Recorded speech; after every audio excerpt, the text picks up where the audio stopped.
क्योंकि अपने भाई को अगर हम अपने साथ लेके चलना है तो उसको सारी गतिविधियां हमें समझानी पड़ेगी कि कहां हम लोगों का हनन हो रहा है, कहां में बेनिफिट मिल रहा है।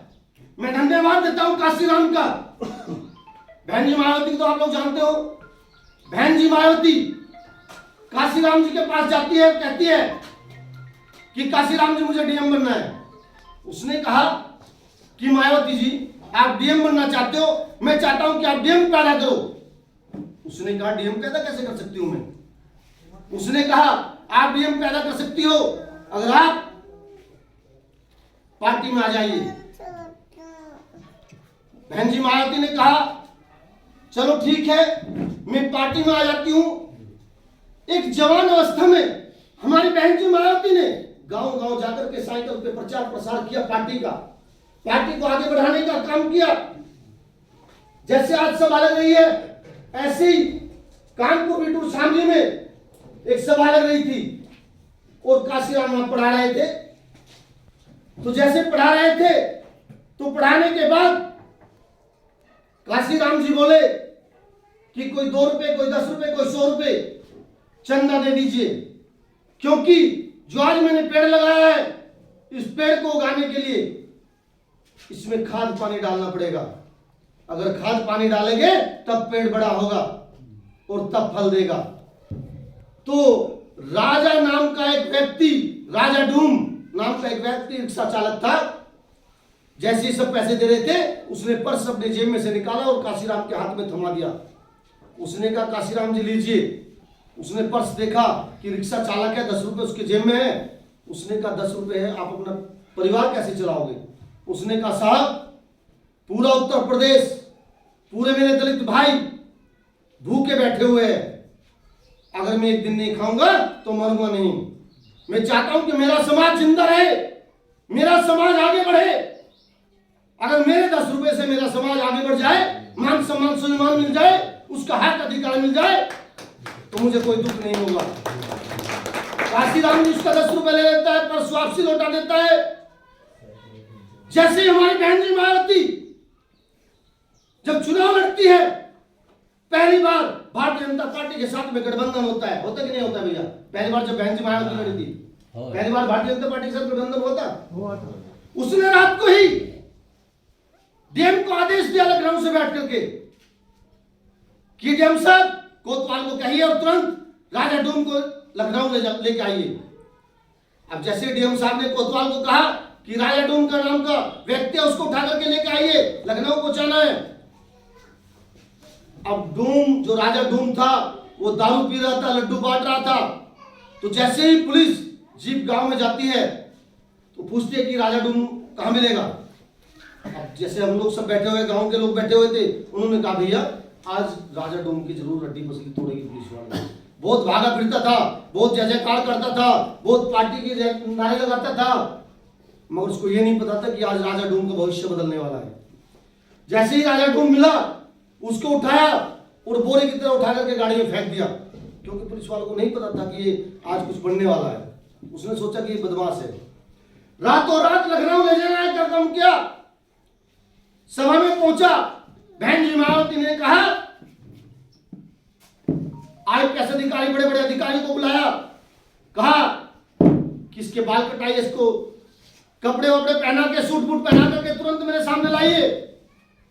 और अधिकारियों को कहा सुनिए, मुझे एक बात बता दीजिए आप लोग, मेरा समाज दलित समाज एक अनपढ़ समाज है, ये बताइए इसका जीवन यापन करने के लिए हमें क्या करना चाहिए, नौकरी कैसे मिले इन लोगों को।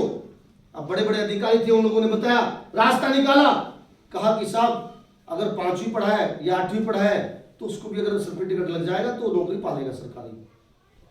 बहन जी मायावती ने पहली बार जैसे कुर्सी पकड़ी, तुरंत ही 9 लाख वैकेंसी निकाली कि नहीं निकाली? बताइए आप लोग, मुंह से बोलो भैया, निकाली। बहन जी मायावती ने पहली बार बैठते ही 9 लाख वैकेंसी निकाली। 7 लाख मेरे दलित भाई भर्ती हुए और अन्य 2 लाख में अन्य सब बिरादरी थी। ठीक ही नहीं था भाइयों? बताइए आप लोग। मैं कहता हूं सम्मानित साथियों, बहुत सी ऐसी तमाम है। राबड़ी देवी मुख्यमंत्री 2-3 बार बनी, अनपढ़ अंगूठा छाप होने के कारण। राजनीति में पढ़े लिखे की जरूरत नहीं है। अगर अनपढ़ एक नेता आईपीएस अधिकारी को गुलाम बना करके खड़ा कर देता दरवाजे पे, खड़ा होता है कि नहीं होता, बताइए आप लोग।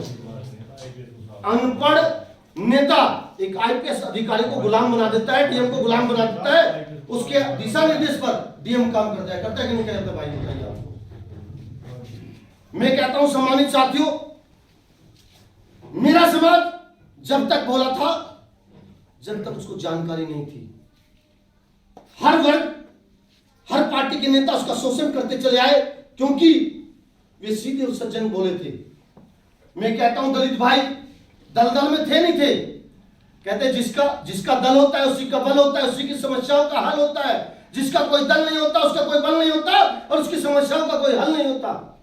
जिस समाज का राजा होता है वही समाज ताजा होता है कि नहीं होता भाई। हमारे बहन जी मायावती जी आई, क्या दलित भाई राजा नहीं हुए? दलदल में से निकाल के महल में ले जाने का काम क्या नहीं किया? अखिलेश यादव जी जब मुख्यमंत्री बने, क्या यादव भाई डीएम, एसडीएम, कलेक्टर, अधिकारी बड़े बड़े बने कि नहीं बने? यादव भाई बने कि नहीं बने, बताइए आप लोग। कांग्रेस आई, पंडित ब्राह्मण जितने भी हुए सब बड़े बड़े अधिकारी आज भी है, कल भी थे, रहेंगे। भारतीय जनता पार्टी आई, बढ़िया ठाकुर ब्राह्मण आज भी है कि नहीं है, बताइए आप लोग। मैं कह रहा हूं जब आप लोग कहीं वजूद ही नहीं है, जब हम लोगों को कोई राजा ही नहीं है तो हमें सम्मान देगा कौन? जब तक हम दूसरे के घर में रहेंगे, एक बैल के समान जिस प्रकार एक खूंटे में बांध देते हैं उस प्रकार हम लोग रहते हैं। हम उनके दिशा निर्देश पर काम करने वाले लोग हैं। आपने देखा होगा जितने कश्यप कुमार केवट, मल्ला मजवार, सेन उपाध्याय, भारतीय जनता पार्टी हो या बसपा सपा कांग्रेस हो, उन लोगों में जितना नेता रहे, चाहे मंत्री रहे, विधायक रहे, सांसद रहे, क्या मैं कहता हूं आप लोगों से पूछना चाहता हूं, कभी समाज की आवाज उठाई? बताइए आज तक उठाई क्या? आज आपका नेता आया तो आज आपकी आवाज उठ रही है। आज कश्यप कुमार केवट, मल्ला मजवार, सेन उपाध्याय, दलित भाई या मुस्लिम भाई, इन लोगों की सुनी जा रही कि नहीं सुनी जा रही भैया? तो मैं कहता हूं कि आप लोग एकजुट हो जाइए।